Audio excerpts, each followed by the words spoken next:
ओम सर्वमंगल मांगल्ये शिवे सर्वार्थ साधिके शरण्ये त्र्यंबके गौरी नारायणी नमोस्तुते। देवी का कवच। महर्षि मार्कंडेय जी बोले, हे पितामह, संसार में जो गुप्त हो और जो मनुष्यों की सब प्रकार से रक्षा करता हो और जो आपने किसी को आज तक बताया ना हो, वह कवच मुझे बताइए। श्री ब्रह्मा जी कहने लगे, अत्यंत गुप्त व सब प्राणियों की भलाई करने वाला कवच मुझसे सुनो।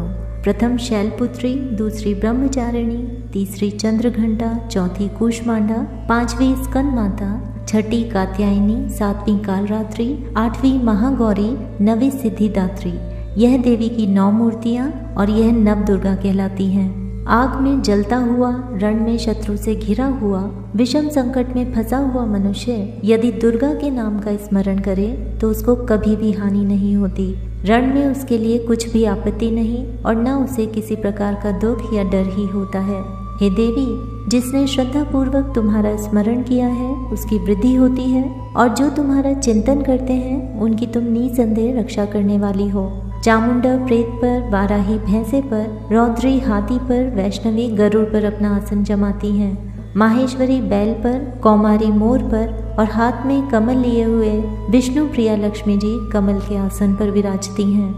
बैल पर बैठी हुई ईश्वरी देवी ने श्वेत रूप धारण कर रखा है और सब प्रकार के आभूषणों से विभूषित ब्राह्मी देवी हंस पर बैठती हैं और इस प्रकार यह सब देवियां सब प्रकार के योगों से युक्त और अनेक प्रकार के रत्न धारण किए हुए हैं।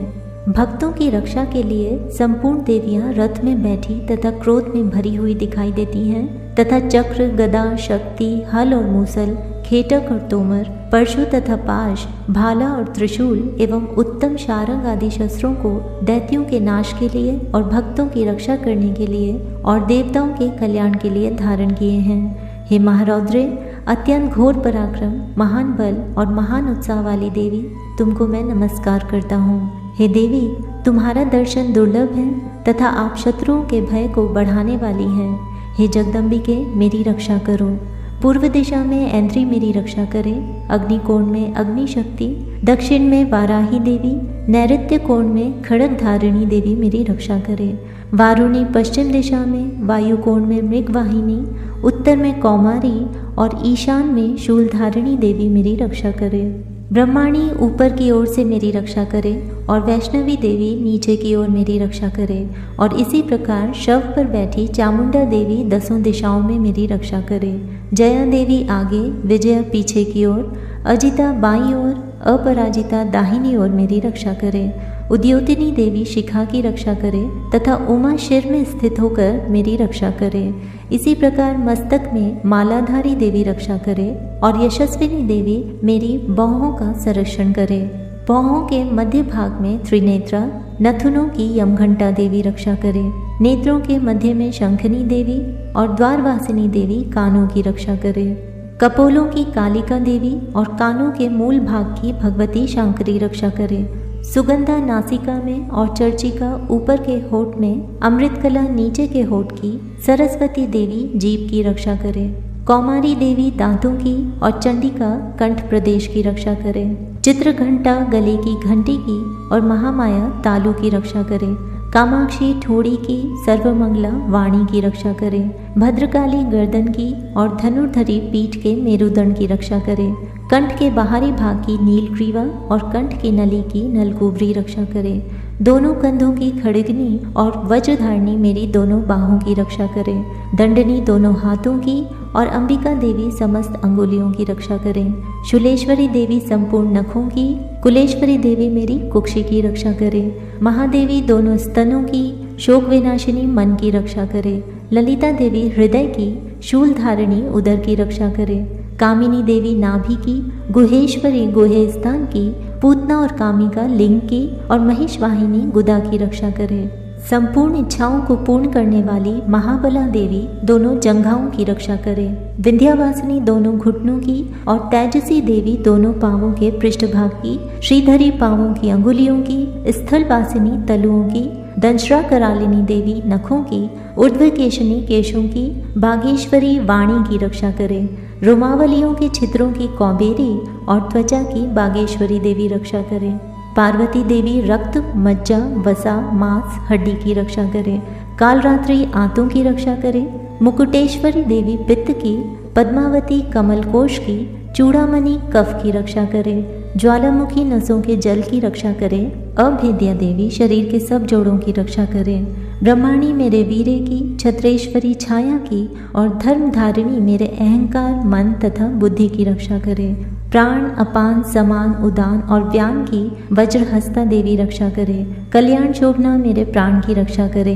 रस, रूप, गंध, शब्द और स्पर्श इन विषयों का अनुभव करते समय योगिनी देवी मेरी रक्षा करे तथा मेरे सत्वगुण, रजोगुण, तमोगुण की रक्षा नारायणी देवी करें। आयु की रक्षा वाराही देवी करे। वैष्णवी धर्म की तथा चक्रणी देवी मेरी यश, कीर्ति, लक्ष्मी, धन, विद्या की रक्षा करे। इंद्राणी मेरे शरीर की रक्षा करे और हे चंडिके, आप मेरे पशुओं की रक्षा करिए। महालक्ष्मी मेरे पुत्रों की रक्षा करे और भैरवी मेरी पत्नी की रक्षा करे। मेरे पथ की सुपथा तथा मार्ग की क्षमा करी देवी रक्षा करे। राजा के दरबार में महालक्ष्मी तथा सब ओर व्याप्त रहने वाली विजया देवी चारों ओर से मेरी रक्षा करे। जो स्थान रक्षा से रहित हो और कवच में रह गया हो, उसकी पापों का नाश करने वाली जयंती देवी रक्षा करे। अपना शुभ चाहने वाले मनुष्य को बिना कवच के एक पग भी कहीं नहीं जाना चाहिए, क्योंकि कवच रखने वाला मनुष्य जहाँ जहाँ भी जाता है वहाँ वहाँ उसे अवश्य धन लाभ होता है तथा विजय प्राप्त करता है।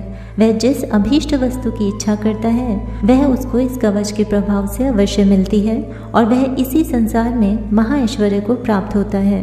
कवचधारी मनुष्य निर्भय होता है और वह तीनों लोकों में माननीय होता है। देवी का यह कवच देवताओं के लिए भी कठिन है। जो नित्य प्रति नियम पूर्वक तीनों संध्याओं को श्रद्धा के साथ इसका पठन पाठन करता है, उसे देव शक्ति प्राप्त होती है। वह तीनों लोकों को जीत सकता है तथा अकाल मृत्यु से रहित होकर 100 वर्षों तक जीवित रहता है। उसकी लूता, चर्म रोग, विस्फोटक आदि समस्त व्याधियां समूल नष्ट हो जाती हैं और स्थावर, जंगम तथा कृत्रिम विष दूर होकर उनका कोई असर नहीं होता है तथा समस्त अभिचारक प्रयोग और इस तरह के जितने यंत्र, मंत्र, तंत्र इत्यादि होते हैं इस कवच के हृदय में धारण कर लेने पर नष्ट हो जाते हैं। इसके अतिरिक्त पृथ्वी पर विचरने वाले भूचर, नभचर, जलचर प्राणी उपदेश मात्र से सिद्ध होने वाले निम्न कोटि के देवता, जन्म के साथ प्रकट होने वाले देवता, कुल देवता, कंठमाला आदि, डाकिनी, शाकिनी, अंतरिक्ष में विचरने वाली अत्यंत बलवती भयानक डाकिनियां, ग्रह, भूत, यक्ष, गंधर्व, राक्षस, ब्रह्म राक्षस, बैताल, कूष्मांड और भैरव आदि अनिष्टकारक देवता भी उस मनुष्य को जिसने कि अपने हृदय में यह कवच धारण किया हुआ है देखते ही भाग जाते हैं। इस कवच के धारण करने से मान और तेज बढ़ता है। जो मनुष्य इस कवच का पाठ करके उसके पश्चात सप्तशती चंडी का पाठ करता है उसका यश जगत में विख्यात होता है और जब तक वन, पर्वत और कानन आदि इस भूमंडल पर स्थित हैं तब तक यहाँ पुत्र पौत्र आदि संतान परंपरा बनी रहती है। फिर देहांत होने पर ऐसा मनुष्य परम पद को प्राप्त होता है जो देवताओं के लिए भी कठिन है और अंत में सुंदर रूप को धारण करके भगवान शंकर के साथ आनंद करता हुआ परम मोक्ष को प्राप्त होता है। जय माता दी।